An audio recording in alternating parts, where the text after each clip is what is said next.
Bisakah luka yang teramat dalam ini nanti akan sembuh? Bisakah kekecewaan, bahkan keputusasaan yang mengiris-iris hati berpuluh-puluh juta saudara kita ini pada akhirnya nanti akan kikis? Adakah kemungkinan kita akan bisa merangkak naik ke bumi dari jurang yang teramat curam dan dalam? Akankah api akan berkobar-kobar lagi?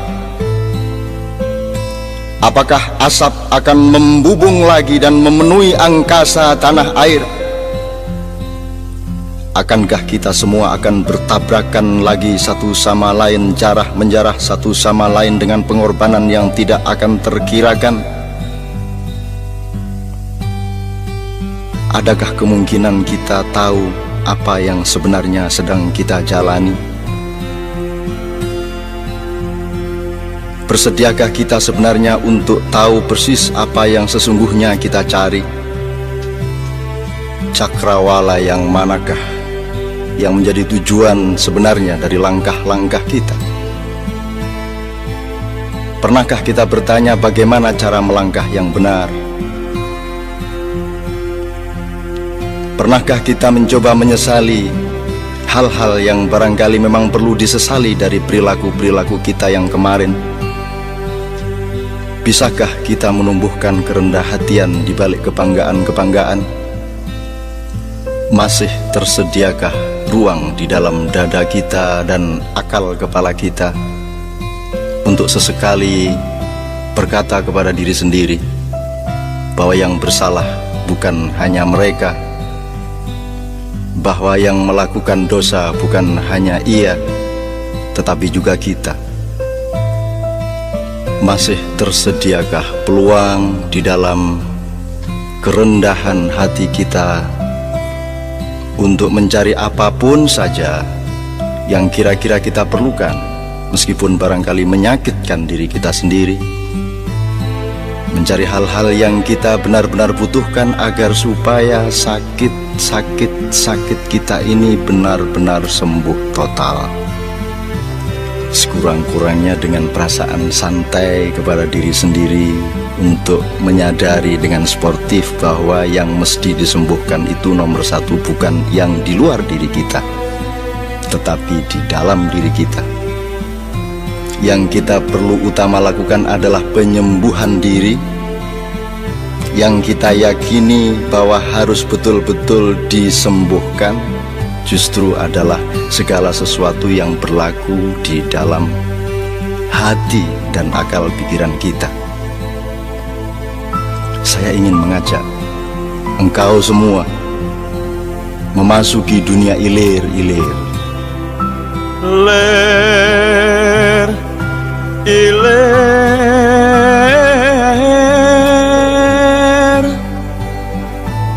ler, ilir,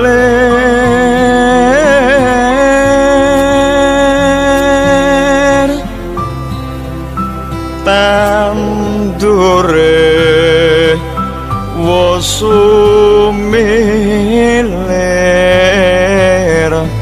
ta ijo royo-royo,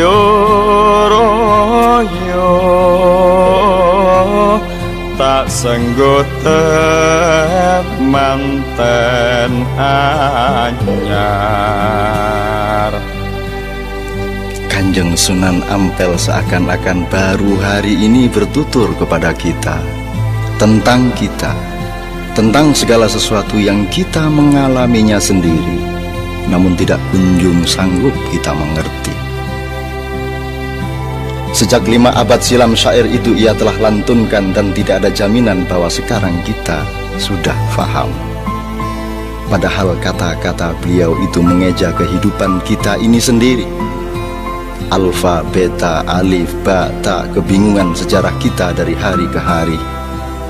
Sejarah tentang sebuah negeri yang puncak kerusakannya terletak pada ketidaksanggupan para penghuninya untuk mengakui betapa kerusakan itu sudah sedemikian tidak terperi. Menggeliatlah dari matimu, tutur sang Sunan. Siumanlah dari pingsan berpuluh-puluh tahun, bangkitlah dari nyenyak tidur panjangmu. Sungguh negeri ini adalah penggalan surga. Surga seakan-akan pernah bocor dan mencipratkan kekayaan dan keindahannya. Dan cipratan keindahannya itu bernama Indonesia Raya. Kau bisa tanam benih kesejahteraan apa saja di atas kesuburan tanahnya yang tidak terkirakan. Tidak mungkin kau temukan makhluk Tuhanmu kelaparan di tengah hijau bumi kepulauan yang bergandeng-gandeng mesra ini. Bahkan bisa engkau selenggarakan dan rayakan pengantin-pengantin pembangunan lebih dari yang bisa dicapai oleh negeri-negeri lain yang manapun. Tapi kita memang telah tidak mensyukuri rahmat sepenggal surga ini. Kita telah memboroskan anugerah Tuhan ini melalui cocok tanam ketidakadilan dan panen-panen keragusan. Cah angon, cah angon,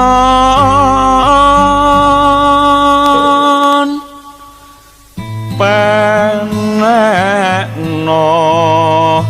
blimbing kuwe lunyu nyupenekno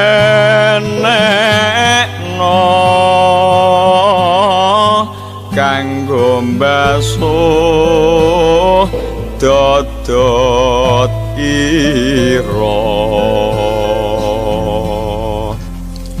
Kanjeng Sunan tidak memilih figur, misalnya Pak Jenderal, Pak Jenderal. Juga bukan intelektual-intelektual, ulama-ulama, seniman-seniman, sastrawan-sastrawan atau apapun, tetapi Cah Angon, Cah Angon. Beliau juga menuturkan penekno blimbingku, bukan penekno pelem kuwi, bukan penekno sawo kuwi, bukan penekno buah yang lain, tapi blimbing bergigir 5. Terserah apa tafsirmu mengenai 5. Yang jelas harus ada yang memanjat pohon yang licin itu, lunyu-lunyu penekno, agar blimbing bisa kita capai bersama-sama. Dan yang harus memanjat adalah bocah Angon, anak gembala. Tentu saja ia boleh seorang doktor, boleh seorang seniman, boleh seorang kiai, boleh seorang jenderal atau siapapun. Namun ia harus memiliki daya angon, daya menggembalakan, kesanggupan untuk mengemong semua pihak, karakter untuk merangkul dan memesrai siapa saja, sesama saudara sebangsa, determinasi yang menciptakan garis resultan kedamaian bersama, pemancar kasih sayang yang dibutuhkan dan diterima oleh semua warna, semua golongan, semua kecenderungan. Bocah Angon adalah seorang pemimpin nasional, bukan tokoh golongan atau pemuka suatu gerombolan. Selicin apapun pohon-pohon tinggi reformasi ini, sang bocah Angon harus memanjatnya, harus dipanjat sampai selamat memperoleh buahnya, bukan ditebang, dirobohkan atau diperebutkan. Dan air saripati blimbing 5 gigir itu diperlukan oleh bangsa ini untuk mencuci pakaian nasionalnya. Pakaian adalah akhlak, pakaian adalah sesuatu yang menjadikan manusia, bukan binatang. Kalau engkau tidak percaya, berdirilah engkau di depan pasar dan copotlah pakaianmu, maka engkau kehilangan segala macam harkatmu sebagai manusia. Pakaianlah yang membuat manusia bernama manusia. Pakaian adalah pegangan nilai, landasan moral, dan sistem nilai. Sistem nilai itulah yang harus kita cuci dengan pedoman 5. Dodot tira,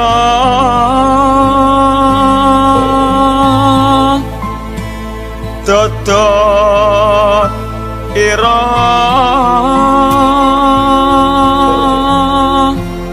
Kumitir bedahing pinggir Tondo mono jlumetana kanggo sepo mengko sore mumpung padang rembulane mumpung jembar kalangane ya surao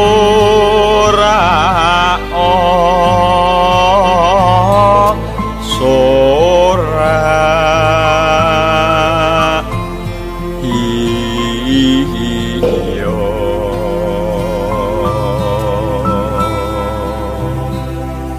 satu tembang tidak selesai ditafsirkan dengan 1000 jilid buku. Satu lantunan syair tidak selesai ditafsirkan dengan waktu 1000 bulan dan 1000 orang melakukannya. Aku ingin mengajakmu untuk berkeliling, untuk memandang warna-warni yang bermacam-macam dengan membiarkan mereka dengan warnanya masing-masing, agar kita mengerti dengan hati dan ketulusan kita apa muatan kalbu mereka mengenai ilir-ilir, mengenai ijo royo-royo, mengenai temanten anyar, mengenai bocah angon dan blimbing, mengenai mbasuh dodotiro, mengenai kumitir bedahing pinggir, yang akan kita bicarakan tentu saja kapan saja bersama-sama. Tapi aku ingin mengajakmu untuk mendengarkan siapa saja di antara saudara-saudara kita tanpa perlu kita larang-larang untuk menjadi ini atau untuk menjadi itu. Asalkan kita bersepakat bahwa bersama-sama mereka semua kita akan menyumbangkan yang terbaik bagi semuanya, bukan hanya bagi ini atau itu, bukan hanya bagi yang di sini atau yang di sana.